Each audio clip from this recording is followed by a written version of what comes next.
Nagulat po kaming lahat nang hindi pa nakakapagsalita si Singkit ay napaluhan na siya.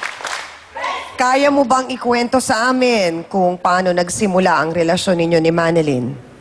Saan ba kayo Sa nagkakilala? Delta po. Yung amo po namin, may kantin po, tapos may palengke. Nakasign po ako sa palengke, siya po sa kantin. Pag kumakain po ako doon, yun po nakikita ko siya. Pag nakikita ko po siya, nawawala po pagod ko. So unang kita mo pa lang sa kanya, Singkit, gusto mo na? Opo. Talagang may plano ka ng ligawan siya? Opo. So sa simula, maayos ang samahan ninyo ni Maayos Manilyn? po. Gaano katagal mo siya niligawan bago ka sinagot? Mga isang buwan po. Okay. Paano mo na pa-oo? Ayun po, yung... Pag pupunta po ako doon, lagi ako nakangiti sa kanya. Aha. Yung sabi ko po sa kanya, nagmerienda ka na, kumain. Oh, anong merienda ang binibigay mo? Ano po, yung palamig po, tapos yung burger. Oh, Minsan po, nakuha sa burger. sabay kami kumain. Oh, tapos? Sabay po kami kumain. Tapos yun, ang gana ng loob ko sa kanya. Tapos yun, naging kami na po. Una po, ang sweet namin. Yung bandang huli na, ayun na, niknik na yan. Baka naman may problema at masyado kang seloso. Singkit. Kasama po sa relasyon yun eh. Oy, hindi. Pag masyadong seloso, hindi na healthy yun. Kasi yan ang unang nakakasira ng relasyon. Yang espiritu de celos. Dapat hindi mo yan pinapasok.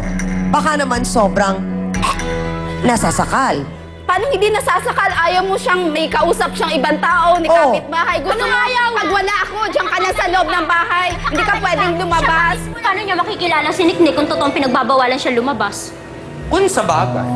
Oo nga naman din. Nakakapunta sa inyo araw-araw. Kung hindi nga siya pinagbabawalan nga, paano nakapunta sa pinalalaman. inyo? Araw-araw na sa inyo. Ano yun? Anino? Alam mo, sa totoo lang, kahit ang ibon, gusto ring lumaya. Ha? O kaya nga, paano mo nasabing di natin nalalabas? Kahit, kahit ipit mo sa hawlayan, magpupumilit na Kaya pumilas nga yan. pinalalabas Ha? namin. Ibon Hahanap- mong may layang Hahanap din niya ng paraan kung paano lumilipad. makahinga. Doon na kami kaya Oo Hindi nga na naman. makahinga eh. Naman ang Kasi reaksyon baka ko ang eh. naging kasalanan lang ni Singkit, sobra siyang nagmahal, pero hindi naman nasuklian ng tama ni Manilyn. Hindi Kasi may kaya. iba siyang gusto! Abay, mabuti pa alamin na natin mula sa kanya ang babaeng minahal ng todo. Pinagsilbihan ni Singkit, pero hindi raw siya kontento kaya humanap ng iba. Manilyn, bulat-ag, pasok!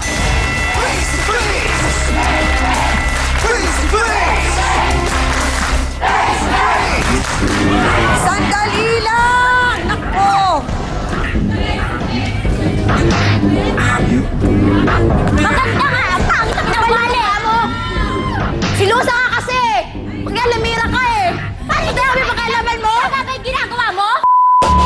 Tama yun? Silos ka lang kasi eh! Diretsa ang Manilyn. Sinasaktan ka ba ni Singkit? Totoo yan! Hindi mo alam! Wala ka nangyayari sa Ay, loob wala ng ka, bahay! oh. Alam mo Oh. yun!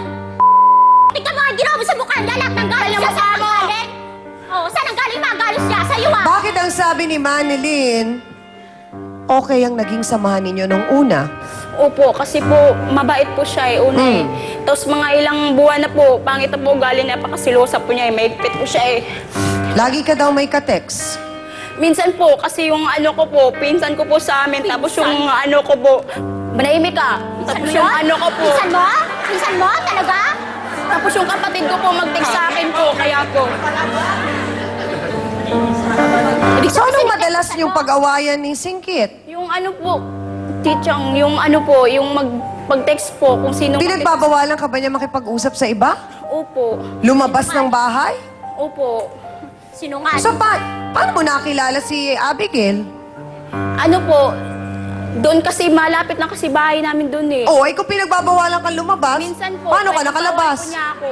Pag sa mga kapatid ko. Araw-araw ka nga nasa labas eh. Hindi ka daw naglalaba at hindi ka nakikisama. In-expel po niya ako, kaya po niya akong kilusin sa bahay niya. Ano Kaya Oo. hindi po talaga? ako- Sabihin mo. Kaya hindi po ako nagtatrabaho. Piling sosyal ka, taga-bundo ka naman. Kapal na mukha mo, ang pangit mo. Bumalik ka sa probinsya, pinanggalingan. Gaano katotoo, sandali lang, napag-alaman namin, Manilyn, na bago pa lang, parang mga 4 na buwan pa lang kayo ni Singkit, balak mo nang makipaghiwalay. Opo, Bakit? sinabihan ko po sa kanya kasi Sinabi mo sa kanya yon? Oh, anong sagot ni Singkit? ayaw po niya po. Tapos palagi kaming nag-away. Tapos sabi ko sa kanya, mag-iwalay na tayo kasi ayaw din sa mga kapatid ko sa'yo. Hindi, Oh. kasi siyempre babae ka. Tapos Oo. sabi ko sa kanya, ayaw po niya akong hiwalayan po. Paanong nangyaring umaabot sa puntong nagkakasakitan kayo pag nag-aaway? Sinong nagsisimulang manakit?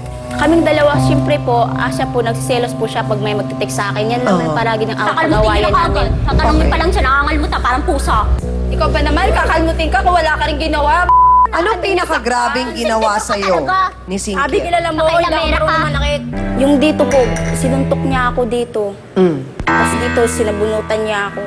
Siyempre po, ako lang, babae lang po ako, di ba? Siyempre, tumboy siya. Totoo yan. Siyempre, nakipag-away din ako sa kanya. Siyempre, malaki Kung yung wala kang ko, nanganak dyan. yung kuko ko. Siyempre, yun, kinarmot ko siya dito. Nagkataon lang po na lumabas siya sa amin na may karmot siya. Kaya yun, nasabi nila na ako palagi niya nanakit. Talaga naman ikaw eh. Talaga, minsan wala naman nakitaan din na may kalmot yan si Singkit eh. Doon lang talaga, January 15. Paano makikita? Nagtatrabaho. So parang ang sinasabi mo, Abigail, talagang nananakit si Singkit. Nananakit siya. Aminin, magpakatotoo ka kasi. Ate Abby, ano ba? Magpakatotoo ka. Hindi ako makasinakaling mo. Eto na mga kapatid, ang kanilang mga kapitbahay, aba, makikisawsaw din sa isyong ito. Tignan natin. Kasi silang nag-aaway, lalo na paggabi. Si Manilyn po at saka si, yung tomboy. Pag nakikita ko siya sa umaga, yung tomboy nga, laging may kalmot sa mukha. Sa mukha talaga lagi may kalmot siya dito sa liig. Sa mga braso. Gusto ko na nga sanang mangyayalam nun eh, dahil pati kami napeperwisyon nila. Si Manilyn po talaga, madalas manakit kay Singkit. Nakita ko talaga. Yung Manilyn, sinasampal niya at hinahampas niya ng bangko at saka tinatadyakan niya. Gumagawa talaga siya ng paraan para masaktan nitong tumboy. Hindi siya lumalaban kasi naunawaan naman ng tumboy na ayaw naman talaga ng tumboy na manakit. January 18, naghahabulan sila dahil doon sa lalaki. Dahil ang sinasabi nitong Manilyn, wala na talaga sila. Eh nakita yung araw nun na naghahalikan silang dalawa ni yung lalaki. Si Manilyn, Anak ng kakampi, nabayaran. hindi si Nagsisinungaling mga kapatid. Ay, ako! Yung nakikita lang nila, nakikita nila. Bakit kailangan pa ba niyang iladlad yung mga niya? So bakit ang sinasabi, Manilyn, ay ikaw ang nananakit kay Singkit at hindi si Singkit ang nananakit sa'yo? Hindi po siya nga. Baka kasi talagang hindi ka na masaya sa relasyon, bakit hindi ka na lang nakipaghiwalay ng maayos? Nakipag-iwalay po ako sa kanya tsaka Ayaw niya akong payagan eh. Ayaw. So parang ganun ba yon, Dr. Camille? Kasi parang ang sinasabi ni Manilyn, nakikipaghiwalay na siya, pero ayaw nitong si Singkit. Eh, alam naman po natin, yan ang pinakamahirap kapag ang alam mo ang isang relationship ay hindi na healthy, hindi ka na masaya, gusto mo nang tapusin, pero yung isa ayaw pa. Paano mo ba dapat gawin? Kasi parang sa nakita ko, yun yung naging parang frustration na lang niya. Sige, sasaktan kita para mainis ka sa akin, para hiwalayan mo ko. Nakita ko dito na may pagka-possessive din yung relationship eh. So anything na possessive ang relationship na pag may ari ang dating, chances are talagang hindi magwo-work. Mas maigi na maghahanap ka ng ng makakatulong na para matapos ito rather than sasaktan mo yung tao. Dahil once nasaktan mo yung tao, mas maraming magiging yung Mas sabihin na maraming natin, pain, mas marami yung tapos anger, yung oo. hindi lang yun eh. Baka mamaya may gawin si Singkit sa sarili niya. Tapos, habang buhay mong pagsisisihan dahil kasi sabihin, ayan, kaya nagkaganyan si Singkit dahil sa ginawa mo sa kanya. Mahirap yung magkakaroon ka ng guilt feelings habang buhay. Mas maigi na putulin sa pamamaraan na merong makakatulong sa'yo. At the same time, parehas na maayos ang relasyon na mag-move on kayong sabay. Salamat, Dr. Camille. Mga kasawsawan, sino kaya ang sinasabing lalaking ipinagpalit ni Manilyn kay Singkit? Abangan nyo dahil makikilala na natin siya sa pagbabalik po ng